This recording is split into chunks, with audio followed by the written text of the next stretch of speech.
Hello my student, this is Ajit Kumar and welcome on your channel English वाला 365 day। I hope you are all doing well in your life। और इसी के साथ हम क्या करते हैं, आज की टॉपिक की शुरुआत करते हैं। माय स्टूडेंट, जैसा कि आप जान रहे हैं कि आपकी मॉर्निंग जो क्लास है, जो डेली आपको 8 बजे आपको लिटरेचर की क्लास मिलती है देखने को, उसमें आज हम लोग करेंगे क्या क्या। आज हम लोग देखेंगे क्लास 12th की आपकी जो बुक है, जो कि मैं आपके सामने दिखा देना चाहता हूँ। माय स्टूडेंट, आप देख सकते हैं यहाँ पे हमिंगो जो बुक है आपकी, और इसकी पोएट्री का जो आपका फर्स्ट चैप्टर है, आप ध्यान से देखेंगे माय डियर स्टूडेंट। आपके चैप्टर का नेम है माई मदर एट 66। ये फर्स्ट लेसन है आपके क्लास 12th की हमिंगो बुक की। जैसा कि अभी आपने देखा, तो सभी लोग आप करिए कि आप फटाफट अपना क्या करिए, इस बुक के पोएट्री के फर्स्ट चैप्टर ओपन करिए, जिसका नाम है my mother at 66 by Kamala Das. So here my student, first of all you should know about the poet, then after before you going to read paragraph you should know about the some facts about this poem. So here my student, I want to describe about the poet, listen to me carefully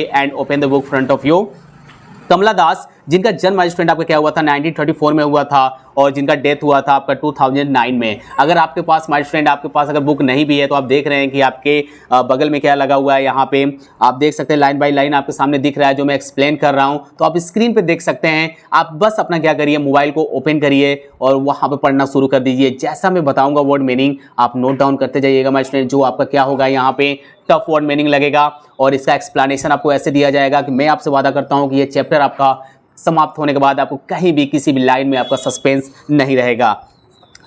Kamala Das my student आपका 1934 में इनका जन्म हुआ था। ये born हुई थी मालाबार आपका केरला में है माय स्टूडेंट। मालाबार एक तट है जो कि आपका केरला में है। She is recognized as one of the Indians foremost poets. ये माय स्टूडेंट पहचानी गई one of the India's foremost poets, एक बहुत ही बड़ी पोएट्स के रूप में ये क्या हुई, पोएट के रूप में ये फेमस हुई। तो यहाँ माय स्टूडेंट ये तो इनका छोटा सा क्या रहा, एक आपका इंट्रोडक्शन रहा। And here my student, before you going to read here, write something.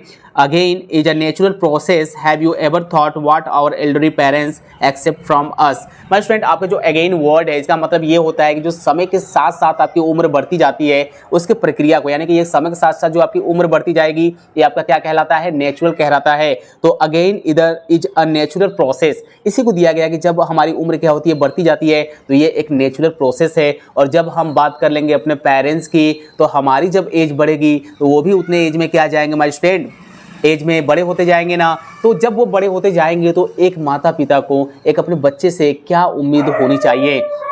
यहाँ पर माय स्टूडेंट जो कहानी है आपकी माई मदर एट 66 कमला दास की, यहाँ पे दिखाया गया है जो थॉट, जो थिंकिंग दिखाई गई है कि कमला दास क्या करती हैं कि अपने माँ को लेकर क्या रहती है, उनके अंदर डर रहता है। और यहाँ पे वो क्या करती हैं, अपने एक इस स्टोरी में एक बचपन की फियर को क्या करती है, यहाँ पे डिस्क्राइब करती है। एंड माय स्टूडेंट और क्या करती हैं ये कि अपनी जो डर है, जो एक बड़े एज में होने के बाद जो डर होता है, वो डर कैसा होता है, इसके बारे में क्या करती हैं, डिस्क्राइब करती है। ये तो ओवरऑल रहा माय स्टूडेंट। मैंने आपको क्या बताया, एक समरी थोड़ा सा आपको बता दिया हिंदी में कि ये स्टोरी आपकी किस बेस पे जाने वाली है, इस स्टोरी से आपको पढ़ने के बाद शिक्षा क्या मिलेगी, आप क्या इससे सीखेंगे, ये कहानी रही। अब माय स्टूडेंट अब आते हैं असली मुद्दे पे। आइए अब पैराग्राफ पे चलते हैं और लाइन बाय देखेंगे हम लोग हर एक वर्ड की मीनिंग और कैसे लाइन बाय लाइन यहाँ पे समझेंगे। हिंदी एक्सप्लेनेशन एकदम ध्यान से सुनिएगा, कहीं भी यहाँ पे जल्दीबाजी हम नहीं करेंगे। यहाँ पे देखिए माय स्टूडेंट लिखा हुआ है, driving from my parents home to Cochin last Friday morning. यहाँ पे कॉमा है तो आप यहाँ पे रुक जाएंगे। यहाँ देखिए माय स्टूडेंट कैसे करेंगे, ड्राइविंग चलाते हुए, ड्राइविंग मतलब माय स्टूडेंट यहाँ पे अगर वो कमला दास जी हैं, यहाँ पे पोएट्स के बारे में बात की गई है, तो यहाँ माय स्टूडेंट क्या किया जाएगा कि चलाते हुए, यानी कि यहाँ पे कार वो क्या कर रही थी, ड्राइव कर रही थी। तो कार को चलाते हुए यानी कि ड्राइविंग करते हुए, फ्रॉम माई पेरेंट्स अपने माँ बाप के घर से। पेरेंट्स का मतलब होता है माय स्टूडेंट आपका माँ बाप, पेरेंट्स होम का मतलब होता है माता पिता के घर से। तो ड्राइविंग करते हुए अपने माता पिता के घर से टू कोचिंग, कोचिंग तक, last Friday morning, last Friday का मतलब होता है पिछले शुक्रवार, मॉर्निंग का मतलब होता है सुबह। तो यहाँ माय स्टूडेंट क्या करेंगे, ध्यान से देखेंगे कि यहाँ पे पिछले शुक्रवार सुबह को अपने माता पिता के घर से कोचिंग तक वो ड्राइविंग करते हुए क्या कर रही थी, जा रही थी। समझ में आया क्या, ड्राइविंग मतलब चलाते हुए माय स्टूडेंट क्या कर रही थी, जा रही थी। एक बार फिर से देख लीजिए, यहाँ पे देखेंगे लास्ट फ्राइडे मॉर्निंग, कैसे हम यहाँ पे हिंदी मीनिंग निकाल रहे हैं इसको ध्यान समझिए। लास्ट फ्राइडे मॉर्निंग, पिछले शुक्रवार सुबह को driving from my parents home, अपने माता पिता के घर से चलाते हुए कहाँ तक जा रही थी माय स्टूडेंट, कोचिंग तक जा रही थी। आगे देखते हैं, आई मिस में सॉ मिस देखा, माई मदर मिस अपने माता को, बिसाइड मी जो मेरे बगल में क्या की हुई थी, बिसाइड मतलब मेरे बगल में बैठी हुई थी। आई सॉ माई मदर बिसाइड मी, मैंने अपनी माता को देखा जो मेरे बगल में क्या की थी, बैठी हुई थी। समझ में आ रहा है क्या हमारे स्टूडेंट? एकदम जबरदस्त तरीके से हिंदी आपको समझ में आ रही होगी, एकदम सुनते रहिए, एकदम छप जाएगा आपके माइंड में। बिकॉज देन आफ्टर इसके बाद हम क्या करेंगे, आपको समरी एक्सप्लेन करेंगे यहाँ पे इंग्लिश टू इंग्लिश, उसको भी आपको क्या करना है, एकदम अच्छे से सुनना है, ताकि आपके एग्जाम में जब जाके बैठो ना तो एग्जाम को फोड़ के आना एकदम, तो इसमें कोई भी दिक्कत आपको नहीं आनी चाहिए। यहाँ पे देखते हैं स्टूडेंट, एक बार फिर से देखिए। I saw my mother beside me, I मतलब मैंने, सॉ मिस देखा, माई मदर अपने माता को, बिसाइड मी जो मेरे बगल में बैठी हुई थी, जो क्या कर रही थी माय स्टूडेंट, डोज। यहाँ पे डोज का मतलब होता है जमाई लेना, जो जमाई ले रही थी। एंड ओपन माउथेड, और उनका मुंह क्या हुआ था, खुला हुआ था। And her face Asian like that for a crops, उनका जो फेस था बेटा यहाँ पे माय स्टूडेंट एशियन, यहाँ का आपका क्या पड़ गया था, यहाँ पे पीला पड़ गया था। एशियन का मतलब होता है पेल, यहाँ पे पेल का मतलब स्टूडेंट आपका क्या हो जाएगा, पीला। आप सेकंड वर्ड मीनिंग जो मैं बता रहा हूँ उसको भी नोट डाउन करते रहेंगे। उनका जो चेहरा था वो पीला पड़ गया था। लाइक दैट, ऐसा लग रहा था, ऑफ कोर्स एक लाश की तरह। कॉर्प्स का मतलब होता है हमारे स्टूडेंट आपकी एक डेड बॉडी की तरह उनका जो फेस था वो क्या हो गया था, पीला पड़ गया था। समझ में आया क्या? एक बार फिर से समझेंगे यहाँ से। आई सॉ माई मदर, मैंने अपने मदर को, माता को अपने बगल में बैठे हुए देखा, जो जम्हाई ले रही थी, जिनका मुंह खुला हुआ था और एक लाश की तरह उनका फेस क्या हो गया था हमारे स्टूडेंट, पीला पड़ गया था। मजा आया? चलिए आगे चलते हैं हमारे स्टूडेंट नेक्स्ट लाइन में। एंड और रियलाइज विथ पेन, और मैंने क्या किया, इस दर्द को महसूस किया। मैंने इस दर्द को क्या किया, महसूस किया। दैट मीन्स की she was as old as she looked but soon put that thought away. थोड़ा सा ब्रेक करेंगे हमारे स्टूडेंट यहाँ पे। सी वॉज वह थी, एज ओल्ड उतनी बूढ़ी, एज सी लुक्ड जितनी वह दिखती थी, ये उतनी बूढ़ी हो चुकी थी जितना कि अभी वह क्या कर रही है, दिख रही थी। बट सुन लेकिन शीघ्र ही, पुट दैट थॉट, मैंने क्या कर दिया, पुट साइड कर दिया, द थॉट, इस विचार को, अवे मीन्स दूर, मैंने इस विचार को क्या कर दिया, निकाल दिया अपने मन से। जल्दी मैंने इस विचार को क्या कर दिया, सोचना बंद कर दिया।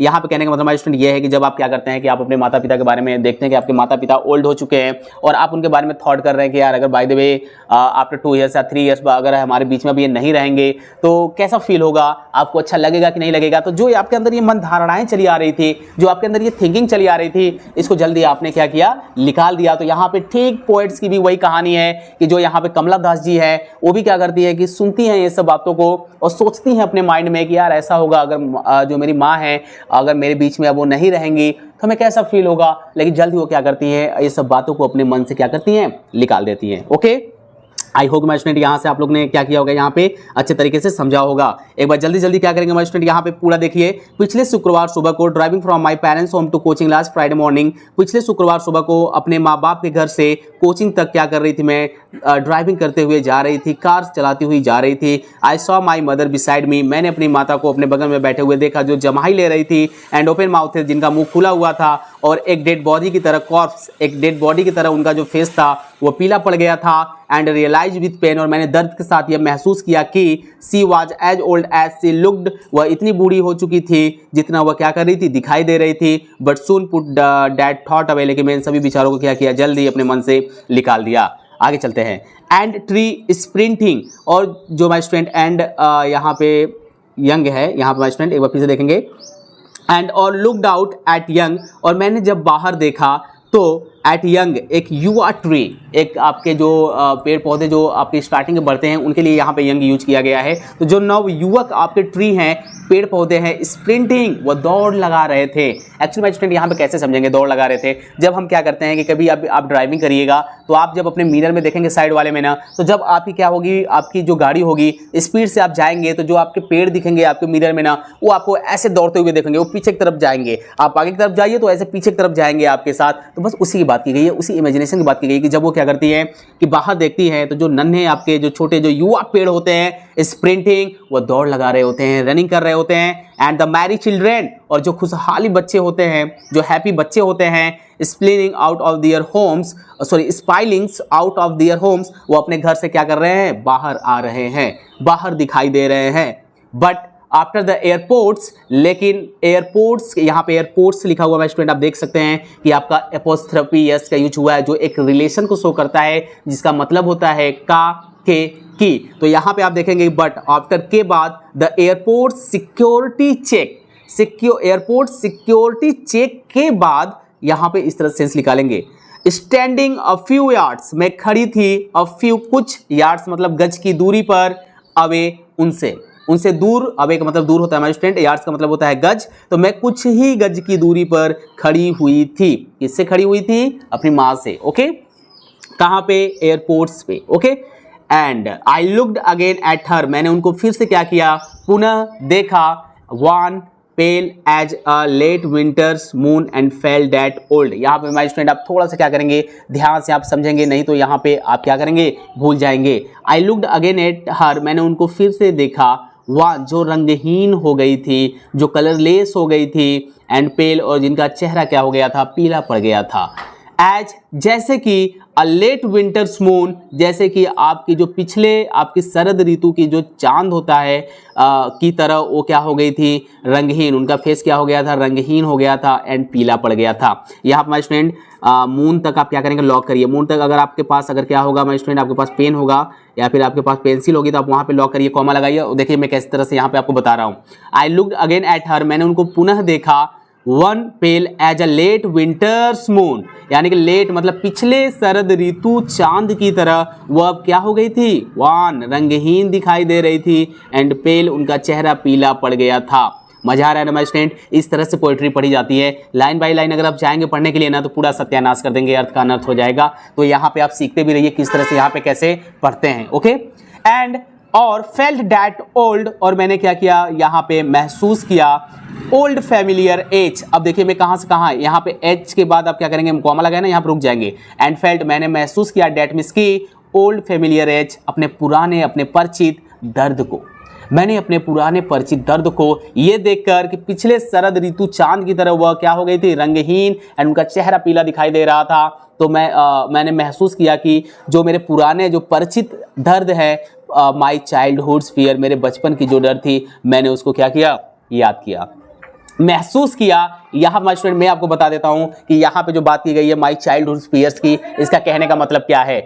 अगर माय स्टूडेंट हम लोग बचपन में क्या करते थे, कभी मेले में आप गए हैं या फिर आप अपने घर पे हैं, तो आपके मम्मी पापा क्या करते हैं कि बेटा आप कुछ क्षण के लिए घर पे रहो, हम लोग कोई क्या करके आते हैं? काम करके आते हैं, या तो आपको मम्मी पापा को आपके मार्केट जाना होता है। तो अगर मम्मी पापा क्या करते हैं या फिर पापा के लिए बच्चा क्या कर रहा है कि वेट कर रहा है अपने पिताजी को, तो पापा क्या करते हैं कि 6 बजे उनको आना होता है, लेकिन वो आ रहे हैं 8 बजे रात को। तो जो ये 2 घंटे का डिफरेंस गया माय स्टूडेंट, इसमें वो बच्चे के मन में जो उथल पुथल हुआ होगा ना कि यार पापा कहाँ चले गए, ठीक है? तो जो ये दर्द, जो डर था, वही डर उनको क्या कर रही थी? बचपन की डर थी कि जैसे वो कभी मम्मी उनकी चली जाती थी तो लेट आती थी, अब वो डर सता रही है कि मे भी हो सकता है आफ्टर सम टाइम वो क्या हो, हमारे बीच ना रहे। आगे वही स्टोरी लिखा गया है कि हो सकता है कि जब मैं वापस लौटूं जहां मैं जा रही हूं, मैं अगर वापस लौटूं तो मेरी माँ जिंदा रहेंगी कि नहीं रहेंगी, ये उनको डर क्या कर रही है? अब इस उम्र में सता रही है, जो कि उनके बचपन के डर को क्या कर रही थी? याद दिला रही थी। माय स्टूडेंट आई होप कि आपको समझ में आया होगा अच्छे तरीके से। But all I said was see you again, लेकिन इस सभी मैंने ओवरऑल कैलकुलेट करने के बाद मैंने सिर्फ इतना बोला, सी यू सून अम्मा, मैं शीघ्र ही आपसे क्या करूंगी? मिलूंगी। ऑल आई डिड, ये सभी करने के बाद, वाज स्माइल एंड स्माइल, मुस्कुराते हुए और मुस्कुराते हुए क्या वो क्या कर ली? चली गई। तो यहाँ पर माय स्टूडेंट कहानी यहाँ पे ये थी कि आपने सबसे अच्छा मुझे ये बता दीजिए कि सबसे पहले आपने यहाँ पे क्या सीखा इस पोइट्री से, मुझे ये बताइए। कहीं ना कहीं अगर स्टार्टिंग में ही दे दिया है माय स्टूडेंट कि एक पेरेंट्स को अपने माता पिता से क्या उम्मीद रहती है कि एक ओल्ड एज में एक बेटा क्या करे? अपने माँ बाप को सर्व करे, सेवा करे, और एक बेटे को भी जो यहाँ पे शिक्षा मिलनी चाहिए वो ये मिलनी चाहिए कि जो आपकी फीलिंग्स अपने माता पिता के लिए आ रही है तो आप उनका बिल्कुल क्या करें? केयर करें और अच्छे से उनके लाइफ को सर्वाइव करें। सो हियर माय स्टूडेंट चलते हैं और देखते हैं कि what will be summary of this poetry poem. तो यहाँ पे ध्यान से सुनेंगे आप मुझे और अच्छे से समझेंगे। First of all my student we should know about the summary overall the chapter and then after we explain line by line according to stanza first and stanza second. Okay, so listen to me carefully. My mother at 66 is a poem that confesses a daughter's fear of losing her mother. अभी आपने देखा कि एक पुत्री को अपने माँ को लूज करने की जो डर थी, इसके बारे में इस चैप्टर में क्या किया गया है? एक्सप्लेन किया गया है। And firstly the daughter that is the poet and is surprised to realize that her mother is again. Secondly, she noticed, अब यहाँ my student ये firstly the daughter that is the poet is surprised to realize that her mother is again. Again का मतलब जो मैंने अभी बताया कि समय के साथ जो उम्र उनकी बढ़ती जा रही थी, ये फर्स्टली तो क्या था कि जो डॉटर्स थी, जो यहाँ पे कमला दास है, उनको क्या कर रहा था my student, ये डर सता रहा था, ये रियलाइज उनको हो रहा था, ठीक है, कि अब वो उनकी उम्र क्या हो रही है, धीरे धीरे बढ़ती जा रही है। Secondly, she notice how the rest of the world appears young and energetic, और दूसरा ये सोच रही थी कि कैसे जो बचे हुए जो संसार है वो कैसे गायब हो रहे हैं, या फिर कैसे आपको क्या कर रहे हैं माय स्टूडेंट, यहाँ पे दिखाई प्रतीत हो रहे हैं, यंग एंड एनर्जेटिक, युवा और एनर्जेटिक ऊर्जावान कैसे दिखाई दे रहे हैं। This is and the contrast to her mother who continues to age. And thirdly, the poet expresses her apprehension over losing her mother if the old woman dies. और बेटा thirdly यहाँ पे आपकी कहानी चल रही है, वो क्या चल रही है कि यहाँ पे उनकी माता अगर डेट कर जाती है, मृत्यु उनकी हो जाती है, तो ये डर उनको क्या कर रही है, सता रही है। Finally, the poet say how she hides her true feelings and smile outwardly. She wishes to show her love for her mother. So यहाँ पे चलते हैं हमारे स्टूडेंट और देखते हैं कि यहाँ पे और किस तरह से आप क्या करेंगे, यहाँ पे आप एक्सप्लेन करेंगे। So the poet is the confessor of the feeling in this poem. She describe her feelings for her mothers while travelling in a car. जैसा कि मैंने अभी आपको बताया, ड्राइविंग कर रही थी कार में, अब लिखेंगे किस तरह से, बस इसको सुनते रहिए, ठीक है। It is during one of her visits to her mother's place. The poet looks at her mother's face and realise that her mother had grown old and she is disturb by the fact that her mother may soon die of old age, and she becomes emotional and tries to distract herself by looking out at the passing scenario. The poet records the contrasting nature of the sceneries, and there are young tree and playing children, and they represent the freshness and youth of what is on earth, while her mother looks old and frail. यहाँ पे last paragraph देखेंगे। In the final part of the poem the poet expresses her fear of losing her mother to death. Even as a young girl the poet had similar feelings and fears. She was so afraid of losing her mother that she would never leave her for a moment, and the poet even as a grown of daughter experiences a similar emotion, and however she can hide her fears and she smiles at her mother. She tries to express her love and affection to her again mother as the poet bids goodbye. और वो last में क्या करती है, विदा लेके चली जाती हैं। सो माय स्टूडेंट, ये तो स्टोरी रही आपकी my mother at the 66 by Kamala Das, जो एक्सलेंट तरीके से आपको एक्सप्लेन की गई है, एकदम दिल लगा के बढ़िया से। जो मैंने समरी बताया आप उसको अच्छे सुन लीजिए, नहीं तो क्या करिए, पीछे कर करके जो मैं बोल रहा हूँ उसको क्या कर सकते हैं आप, नोट डाउन भी कर सकते हैं अपने कॉपी पे। तो अगर आपको हो सकता है माय स्टूडेंट, जितना पॉसिबल हो सके आप क्या करेंगे, इसे अच्छे से रिवाइज कर लेंगे, अच्छे से कॉन्सेप्ट को रिवीजन कर लेंगे, क्योंकि आपके एग्जाम में आने ही आने हैं। तो आप यही पे क्या करेंगे, आज की क्लास को स्टॉप करेंगे, आप दिल लगा के पढ़ते रहिएगा। All the best.